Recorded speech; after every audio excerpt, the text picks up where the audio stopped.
আসসালামু আলাইকুম। শুভ সকাল, নববর্ষের পয়লা দিন। আর আজকে একটা ভিডিও লই আইছি আমার কৃষক ভাইয়ারা লাগি। তো একটা জাদুর বাক্সর লগে পরিচয় করিয়া দিমু। তো আপনারা অনেকে ব্যবহার করছেন, ওইলে কাজ হইছে না বালা। আর আমি দীর্ঘ 1 বছর থেকে ব্যবহার করতাম। ফাতা যেটা এটাও ব্যবহার করছি, তাবিজ দিয়া বোতল দিয়াও বানাইয়া ব্যবহার করছি। তো আর রেডিমেড যে বাক্স মিলে এটাও আপনারা লগে পরিচয় করিয়া দিমু আমি। কিলা কার্যকলাপি কিরকম কাজ করে দেখবা। আপনারা আমার ফুরলোর ফুল দিছে মাছি বলা দেখুন 2টা থেকে 3টা ফুলও বুয়াত কই সারছে ফুল কই সার ইয়া আইছে প্রথম। আর দেখো আমি তাবিজ যে ব্যবহার করছি এটা হইলো জাদুর বাক্স। কি পরিমাণ ফুক আমাইয়া ঢুকছে, জিত্তা ফুক আছে, মরা ফুক আছে। দেখো আপনারা ক্লিয়ারলি দেখা যায় মার্শাল্লাহ। দেখো আপনারা এ তাবিজটা আর এই বাক্সটা যদি ব্যবহার করেন তাইলে আপনারা জিনিসগুলা বাঁচাইতে পারবা।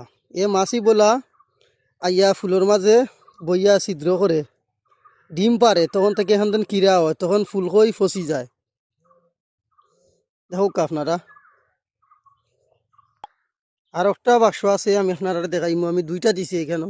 দেখো আমার ফুরলে ফুলকই দিছে। এটা আগে আসিল না, আমি গতকালকে দিছি। দেওয়ার পরে আগে ফুলগুলা নষ্ট করে লিছে, মানে আমার ফুলকই ফার্স্টের গুলাও টিকতো। যে আর একটা বাক্স দেখাইলাম আপনারা, আমি 2 সাইডে 2টা লাগাইছি। যে জিতটা হয়তো অনেকগুলা বহুত আইয়া ডুকের। এইটার বৈশিষ্ট্য হইল গিয়া এ মাছি বলা এটা দেওয়ার কারণ হয়েছে কি, যে তাবিজটা আছে এটার ঔষধর গ্রানে তারা আর কৃষ্ট হইয়া এটার ভিতরে ঢুকি যায়, আর তখন পাদে গেছে সবগুলা মারা যায়। দেখো কামনে শোয়াশো এই মাছি বলাই আমরা অনেক ক্ষতি করে। ফুরল, জেঙ্গা, মিষ্টি কুমড়া, লাউ, মনে করেন জেঙ্গা, এগুলার মাঝে বেশি ক্ষতি করে কিরা শশা। তো আমি এটা ব্যবহার করার কারণে দেখা গেছে মার্শাল্লাহ আমার ওই দেখো ফুলের মাঝে অলরেডি বোয়াত আছে তারা।